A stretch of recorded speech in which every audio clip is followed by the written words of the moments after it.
Newsroom. You can't afford to miss it. Good afternoon and welcome to yet another edition of this program in the Newsroom. My name is Abiodun Olalere. The 9 oil polluting states in Nigeria shared 450.60 billion naira from the federation account through the 13% derivation formula in 2021. This is contained in a data release from the Office of the National Bureau of Statistics. And to Politics 2023, the Independent National Electoral Commission (INEC) says it is prepared for a runoff if there is no clear winner in the 2023 presidential election and of course other elections. But for the presidential election scheduled for February 25 in particular. And back home in Osun State here, the Resident Electoral Commissioner, Dr. Mutiu Agbuke, has said there are still uncollected 437,354 permanent voters cards in Osun State. And this figure, according to him, is sufficient to make somebody a governor. These are the issues we are taking a look at on today's edition of this program in the Newsroom. You are welcome once again. And we are set as usual to take another critical look on these issues. With me in the studios, I have 2 prominent members in the Newsroom.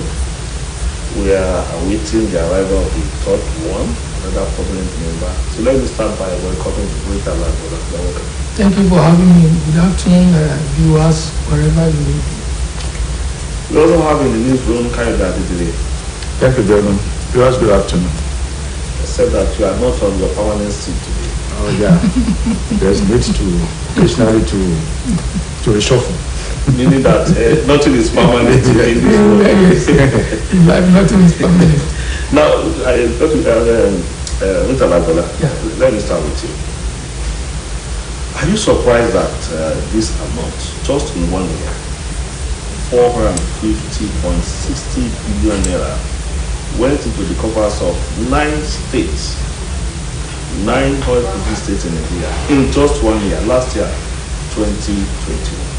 I'm not surprised. I read elsewhere that indeed that amount ought to have been given before, or part of it ought to have been given by Jonathan's administration, which he failed to do. In fact, that's why Wike, when he was commissioning one of the projects, had to lay credence to the fact that even what somebody from the South could not do, Buhari has done it. That's a kudos to him, and that's the type of leadership, exemplary leadership. So it didn't come as a surprise. That's the forward. The second thing is derivation. Because we derivation has been part of the formula for sharing national revenue, even under the colonial administration. And what it simply means that a large chunk of the money goes back to the community or the areas in which we generated the revenue in the first place. And that is normal because they suffer a lot of hazards. The water is polluted, the air is polluted, they suffer some other health hazards. So I think it's only proper, and it's only when we do things like this that we will be talking about physical or true federalism.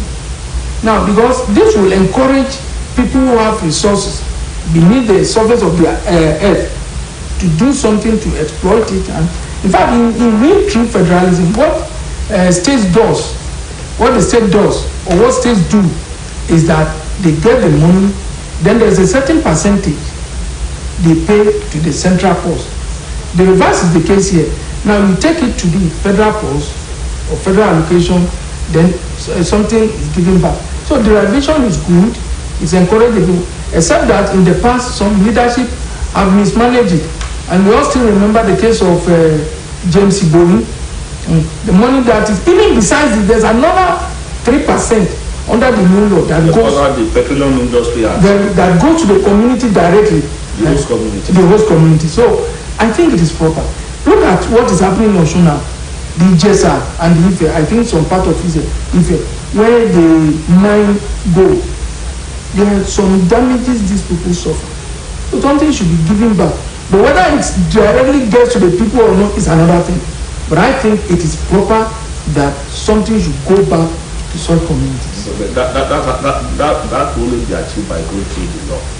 And yes. Okay, Saki, if you look at Delta State, the record indicated that it received the highest of 441.2 billion. Yes. Now, 31% of this entire fund. How effective do you think? I'm not being specific now.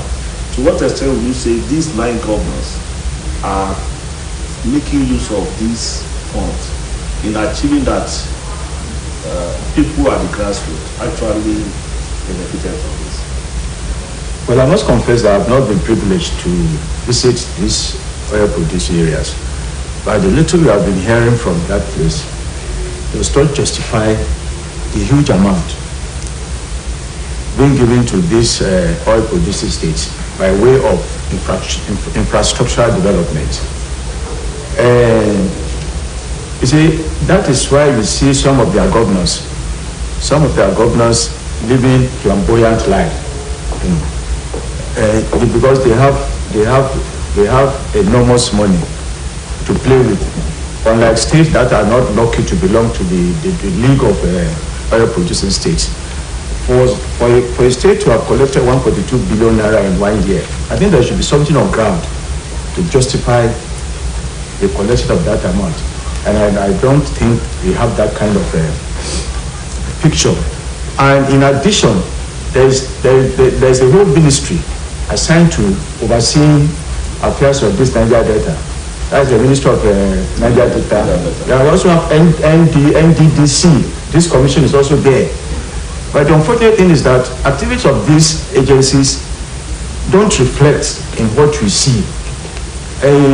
We see deprivation, we see a lot of ecological, problem in these areas. And the lifestyle of these people, particularly those that whose livelihood depend on fishing and all whatnot, we see them living a poor life. And so this money, yes, these monies are released regularly. Just the way they release this federal allocation. I think such monies are released alongside the federal allocation. But the point I'm making is that we have not been seeing the effect of this money on the environment and the lifestyle of people in this environment. Of the majority of people in that area. Okay. Let me welcome your visitor. I said earlier that you will join us. If I were to be a succeeder, then you will get customer. I must be making by now. Now, these 9 oil producing states and these 13% derivation we receive, they also take 3% in line with the petroleum industry act that was just enacted. They also receive this monthly allocation too. And if you ask me, the Mungos are not too. If you look at all these 3 together, apart from several money that also come in ecological funds and all what have even COVID-19 funds, are you so impressed with what you are seeing in the Niger Delta states? Well, I'm not impressed because I've been privileged to be around that area. I've been to Port Harcourt, I've been to Goloma, I've been to so many other areas, including Benin. And one thing that is germane is that most of the elites are the problem of that area. When I'm talking politics, I'm talking of political elites. And this was the genesis of the Niger Delta militants or militancy. Initially, the multinational corporations were the one paying them this money we will refer to as ecological funds. But most of in time past, the traditional rulers and some of the elites collect this money and then share. So when the Niger Delta group began, they first of all began to attack the traditional rulers, settlement, houses, and facilities, until Yaradua, came in and then negotiated. So what you notice there is that only a few of them can we make reference to that these are the things you have done? If you are privileged to have attended Uniben, you will see some of the facility. You see an NDDC project, the thing will be abandoned. And when you go around, you will see some of these facilities here and there. One, in fact, there is a particular senator who is still in the Senate today, which they refer that collected about 36 projects and collected almost 90% of those funds and did not execute. Even the House of Representatives, other committee, reviewed the case and asked him to come and explain or make a reform. And if you remember during the COVID era, you remember the professor was in charge who eventually developed maybe asthmatic or whatever it is at the National Assembly. That was the end of the story. So how do we apportion blame and how do we stop such a thing? We have to blame the federal government. When you are giving out funds, you don't just give to the government or just send to them just like the monthly allocation. What you need to do is to attach such funds to projects. The ones that were attached to projects that the federal government is controlling, like the Ministry of Nigeria Delta, the NDDC. Yes. So, but they were able to monitor and to see those people who are responsible. But you said that you are not impressed with what you have seen. Yes, certainly they are not impressed. Okay, I'll still come to you. At these 9 states, I'm not surprised that Lagos. Yes, I think about 2 years ago. It's also one of them. Kogi will join very soon. Even maybe Gombe and Bauchi too. Because the president was... Okay, yes, okay. Now, if you look at the data released from the Debt Management Office, DMO, you discover that these oil-producing states, they are highly indebted. Lagos State, 532.12 billion naira. Akwa Ibom, 234.85 billion. And what have you?